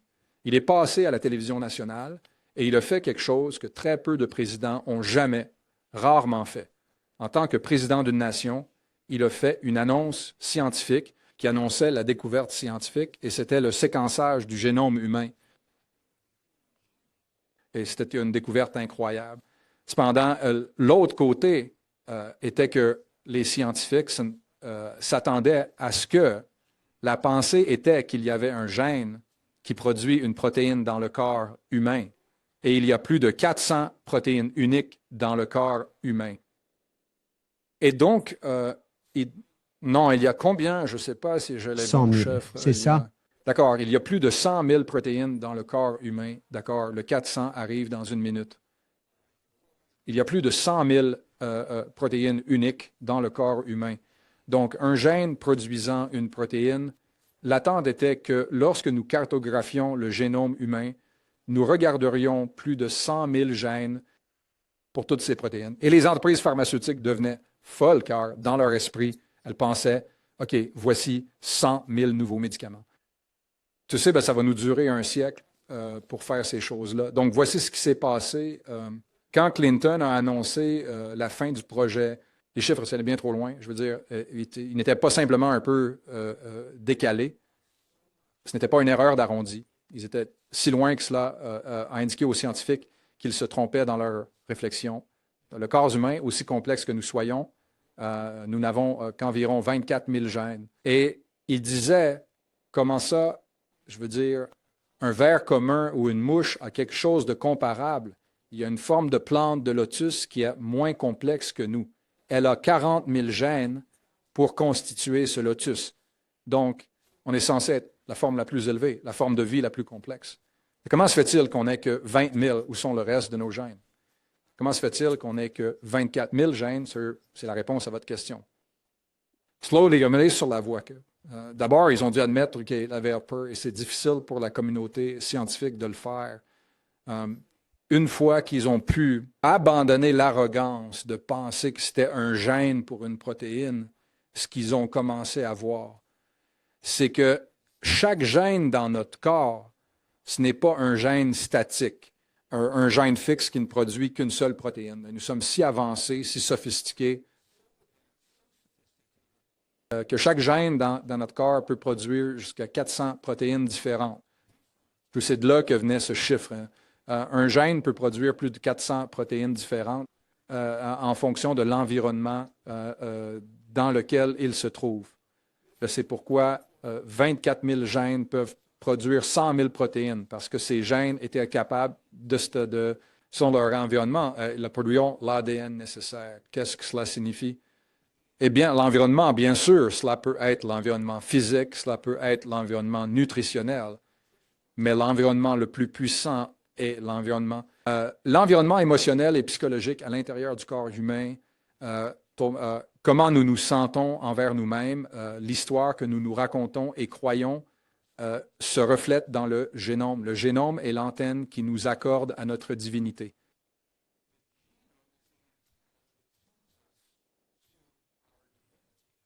Plus nous pouvons développer un véritable amour et une appréciation pour nous-mêmes, ce que nous faisons lorsque nous faisons cela, non pas superficiellement, mais un amour profond pour nous-mêmes, pour le vaisseau, pour le cadeau, pour le temple, pour le Saint des Saints, qui contient le message que nous avons reçu il y a 200 000 ans. Plus nous pouvons faire cela, mieux nous pouvons le faire. Affiner, c'est la réponse. Question que nous affinions ou que nous raffinions l'antenne pour des vérités plus puissantes et plus profondes dans le champ, dans notre divinité, pour que nous puissions les exprimer dans nos vies. L'inverse de cela, c'est que lorsque nous nous retrouvons, lorsque nous succombons à la peur, lutte ou fuite, nous sommes en mode survie. Tout notre ADN est maintenant programmé pour cela. Et c'est très difficile si tout va dans la survie et la lutte ou fuite. De l'ADN. Difficile de trouver. Pour affiner ces antennes, pour les aspects raffinés de notre divinité qui permettent notre guérison. Qui nous permettent nous permettent de pardonner. Nous sommes ceux qui viennent dans ce monde. Corpse. Je le dis comme si c'était un paramètre d'usine. Nous venons dans le corps depuis l'usine, depuis le ventre, avec un paramètre prédéfini, série d'antennes qui nous permettent de commencer. Dans la vie. Et reflète la vie que notre mère a eue parce que la nature croit que nous vivrons dans l'environnement dans lequel notre mère a vécu. Nous arrivons donc avec ce paramètre prédéfini et c'est suffisant pour nous lancer. Puis, si nous ne faisons rien pour nous améliorer dans nos vies, nous pourrions passer toute notre vie avec ce paramètre. Ce n'est pas un problème. Ce n'est pas du tout un problème. C'est un choix. Et à mesure que nous développons une compréhension plus approfondie, obtenons une compréhension plus profonde de qui nous sommes, une plus grande appréciation de notre relation avec notre corps, la Terre, le futur, le passé, le cosmos, Dieu et les uns les autres, ce sont le genre d'expériences qui changent notre histoire, changent la façon dont nous nous ressentons. Et ces changements se reflètent épigénétiquement. Donc, nous sommes tous sur un chemin. Vous savez, je suis là avec tout le monde. Vous savez, nous sommes tous ensemble dans cette aventure. Merci. En suivant le corollaire, puis nous arriverons à conclure cet écart. Tant de questions possibles ici. Entre guillemets, l'ADN inutile, l'ADN qui a et l'amour ou l'énergie dont vous parlez ou cette nouvelle façon de nous traiter, de nous comporter avec nous-mêmes, à quel point pensez-vous que l'un affecte l'autre et affecte le potentiel humain? Eh bien, vous pensez tout d'abord qu'il n'y a pas d'ADN inutile. Tout l'ADN a un but et la raison pour laquelle les scientifiques... Je veux dire qu'il y a tellement de détails dans lesquels nous pourrions entrer. La raison pour laquelle les scientifiques n'ont pas encore réussi à cloner avec succès forme de vie mammifère, ils peuvent le faire. Ils peuvent créer le clone, que vous parliez de Dolly la brebis ou des vaches avec lesquelles ils travaillent maintenant ou peu importe, ils peuvent créer le clone. Le clone ressemblera à son espèce au début et pendant les premières années de sa vie, il pourrait réussir à procréer, vous savez, faire de nouveaux bébés, vaches ou agneaux ou peu importe. Leur corps commence à se décomposer prématurément à environ 50% de leur durée de vie. Et ils meurent à 50 ou sont euthanasiés. L'un ou l'autre se produit à 50% de leur durée de vie. Et la science pour comprendre pourquoi. La raison est ce dont vous parlez, ce qu'ils considèrent maintenant comme de l'ADN poubelle, est une forme d'ADN qui n'est pas dans le noyau de l'I. Un est une antenne. Nous en avons parlé et nous avons de l'ADN dans notre noyau, de l'ADN en dehors du noyau. Il doit pouvoir communiquer. Clone. Vous prenez une cellule, vous retirez cet ADN, puis vous introduisez l'ADN d'un autre organisme, vous l'y mettez, et cet ADN essaie de communiquer avec l'ADN à l'extérieur, l'ADN poubelle qui n'est pas poubelle, et il ne peut pas communiquer, donc il n'y a pas de communication complète, et l'organisme commence à se décomposer. C'est exactement ce dont nous parlons. Vous savez ce qui se passe là-bas, et c'est la science. Si la science est honnête, la science est conçue pour être mise à jour. Si nous voulons que la science reste honnête, alors elle devra se confronter exactement à ce que nous disons. S'ils veulent un jour cloner avec succès, et ultimement, ils veulent nous cloner, ils veulent cloner des humains, cela se produira uniquement, et c'est ainsi que la science fonctionne, ils devront surmonter leurs propres croyances limitées. Et sur les preuves qui leur disent que l'ADN est une antenne, l'ADN communique avec un champ d'information et que nous sommes plus que cela, des 1 et des 0, information numérique, qui pourraient être stockées sur une puce informatique, ce qu'ils pensent actuellement. Ils pensent que s'ils peuvent dupliquer l'activité électrique dans le cerveau, la mettre sur une puce, ensuite nous pouvons préserver notre conscience et nous mettre dans un autre corps. Ils ont tellement tort pour tellement de raisons et nous expliquons certaines de ces raisons en ce moment. et nous finirons par comprendre. Nous devons réussir. Merci. Quel rapport a l'ARN avec ça? L'ARN messager c'est délicat, car c'est dans l'esprit de tout le monde, puisque nous en avons entendu parler en rapport avec un vaccin. C'est un porteur d'informations dans la cellule, et il est possible que l'ARNM puisse transporter cette information directement dans un noyau. Les implications de cela, les implications dépassent ce que nous pouvons traiter en concluant cette conversation. Mais je dirais, vous savez, les scientifiques aujourd'hui luttent pour développer une technologie externe aussi sophistiquée que nous le sommes. Nous ne pouvons pas créer de logiciels informatiques. Nous ne pouvons pas créer d'IA. Nous ne pouvons pas construire de machines. C'est pourquoi nous devons, je vais retourner cette idée, nos corps, nos cellules et notre ADN égal et souvent dépassent les capacités de la technologie externe que nous essayons de construire. Nous sommes la technologie. Nous sommes de la technologie douce. Il y a une philosophie qui émerge dans certaines branches de la communauté scientifique et qui me fascine, Michael. Laissez-moi énoncer la philosophie, puis nous la développerons. La philosophie est que la conscience s'informe à travers ses créations. Ce que cela signifie, c'est que les choses que nous créons dans le monde qui nous entoure, c'est nous. Nous disons quelque chose sur nous-mêmes à travers notre musique, à travers nos livres, à travers notre art, à travers nos films. Maintenant, pas à 100%, certains peuvent être juste de l'entertainment pur, mais lorsque vous regardez les thèmes généraux de Matrix, par exemple, lorsque ce film est sorti, de la science-fiction et beaucoup de, vous savez, de conflits, mais le thème du film était qu'il y a un monde que nous ne pouvons pas voir, qui influence le monde dans lequel nous vivons, et nous sommes dans ces deux mondes, et c'est exactement ce qui se passe. C'est la conscience qui nous le dit à travers un film. Quand vous regardez les films populaires des jeunes, vous avez des enfants, les jeunes adorent les films de super-héros, où les gens développent des capacités latentes, des technologies latentes, Wonder Woman, Superman, les Avengers, Mortal Kombat 2021, se battre pour la planète Terre. Bien sûr, c'est du divertissement, mais vous regardez les thèmes. Et ils reflètent tous exactement ce qui se passe. Eh bien, voici pourquoi c'est important. Si la conscience nous informe de quelque chose que nous devons soit nous souvenir, our primes, et que si cela se fait par tout cela, alors cela doit se faire par la technologie. Et cela s'applique à 100%. Les machines que nous construisons à l'extérieur de notre corps, c'est pareil. Aussi sophistiquées qu'elles soient, elles imitent des fonctions que nous effectuons déjà dans les cellules de notre corps. Chaque cellule est un transistor. Chaque cellule est une résistance. Chaque cellule est un condensateur. Chaque cellule émet des photons de lumière. Chaque cellule reçoit des photons de lumière. La lumière, c'est de l'information. Nous sommes à l'œuvre avec cette information. Nous sommes en communication constante avec le champ autour de nous. Chaque cellule stocke de la mémoire, tout comme nous stockons de la mémoire sur une puce informatique. Chaque brin d'ADN est en fait la façon dont l'ADN stocke l'information. Il est permanent, il est transparent, il est immuable.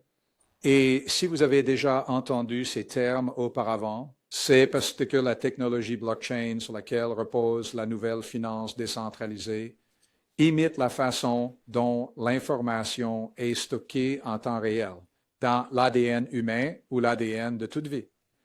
Donc, en fin de compte, notre technologie dans le monde qui nous entoure, nous construisons des modèles qui imitent ce que nous faisons déjà à l'intérieur.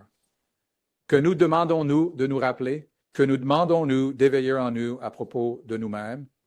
Et c'est une question que certains dans la communauté scientifique posent, et c'est une que nous pouvons nous poser chaque jour. Nous ne savons toujours pas. Vous voyez pas les détails spécifiques, mais les thèmes de la technologie, des livres et de la sculpture et de l'art. Et voici la belle chose en tant qu'artiste aujourd'hui, Michael, traverser l'histoire, quand un artiste produit quelque chose, crée quelque chose dont il est fier, que fait, vous me dites, quel est le dernier geste d'un artiste? s'il est fier de sa création, que fait l'artiste?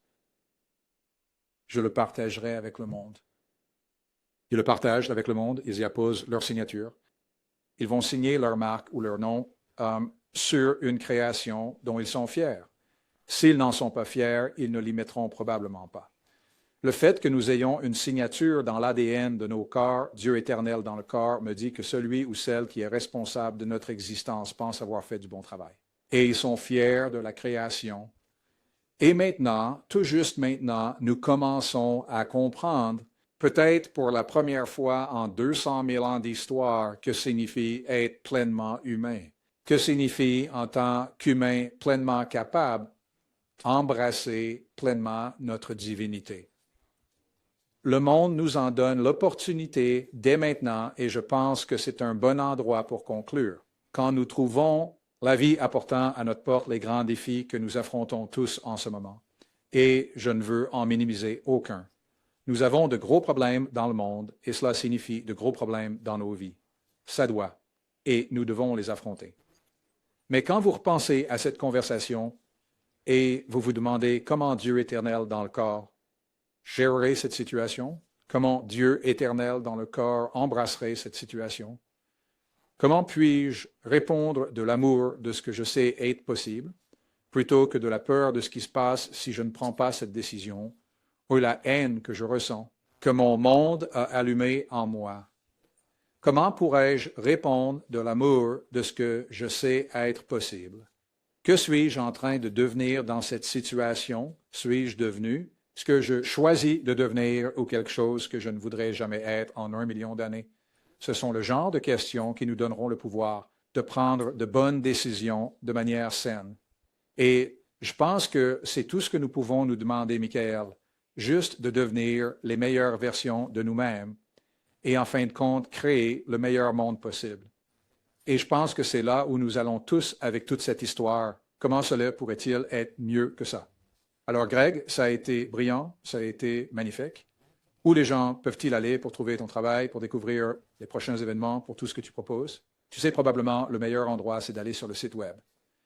Je présente parfois avec d'autres personnes, Dr. Bruce Lipton, je sais que tu connais Bruce Lipton, Anita Mourjani et moi, nous avons des programmes à venir. Mon site web, www.gregbraiden.com. C'est avec 2 G, G-R-E-G-G-B-R-A-I-D-E-N. Ma mère a fait ça exprès pour que je ne sois pas un Grégory. Je ne suis pas un Grégory, je suis juste Greg. Et vous trouverez tout ce dont voici ce brain. Michael, je veux te remercier pour une des leçons qui émergent de toutes les difficultés, surtout pendant la pandémie, est qu'on découvre à quel point la communauté est vraiment importante. Je veux te remercier pour la communauté que tu as imaginée et que tu as développée et embrassée pour ta capacité à voir que c'était possible, le courage de faire le premier pas. Ce n'est pas toujours facile de faire ce que vous faites et de construire une communauté. Et il ne suffit pas seulement d'avoir le courage, il faut aussi avoir la force de persévérer. De persévérer dans tes choix et tu fais tout cela. Alors frère, je veux juste te remercier pour tout ce que tu fais pour créer la communauté que nous aimons et dont nous avons besoin. Et merci de ta confiance en tant que frère. Tu ne savais pas ce que j'allais dire aujourd'hui. C'est improvisé. Merci. Merci de me faire confiance avec ta communauté et avec ma famille dans ce monde. Je l'apprécie. Et j'ai vraiment hâte. Je crois qu'on devrait avoir une discussion dans la deuxième partie. Je suis tout à fait d'accord. Je suis tout à fait d'accord. Merci. Merci. Merci. Alors, pour tout le monde là-bas, ici, Michael Sandler vous dit, soyez bien, amusez-vous. Découvrez que vous êtes le Dieu éternel en vous-même et ce que cela signifie pour vous et le monde aujourd'hui. Et par-dessus tout, brillez de 1000 feux. Comme cela devrait-il être mieux que cela? Oh, quelle interview importante sur qui nous sommes et ce qui est imprimé dans nos cellules, dans nos gènes, dans notre ADN. Si on l'incarne, si on en prend conscience de qui nous sommes, je crois vraiment que cela change tout. À ce propos, nous parlions d'harmonisation. Si vous voulez élever votre vibration, votre énergie, vos cellules à un niveau supérieur, inscrivez-vous sur dailywoohoo.com. C'est dailywoohoo.com pour notre newsletter quotidienne, notre harmonisation quotidienne pour élever votre énergie encore et encore. Si tu voulais passer au niveau supérieur et devenir un mystique, T'éveiller, devenir conscient, je ne dirais pas devenir illuminé. Je ne suis certainement pas à ce niveau, mais vivre à un niveau bien plus élevé. Alors rejoins l'école des mystiques. J'ai mis le lien juste en bas où nous allons t'aider à faire passer ton existence à un nouveau niveau, à incarner qui et ce que tu es capable d'être. Sur cette note, voici un lien vers le prochain super spectacle. Un gros pouce en l'air si tu l'aimes. Partage-le avec le monde entier. Je vous aime tellement. Continuez à briller. Wouhou! Comment ça peut être encore mieux que ça? Beaucoup d'amour à tous.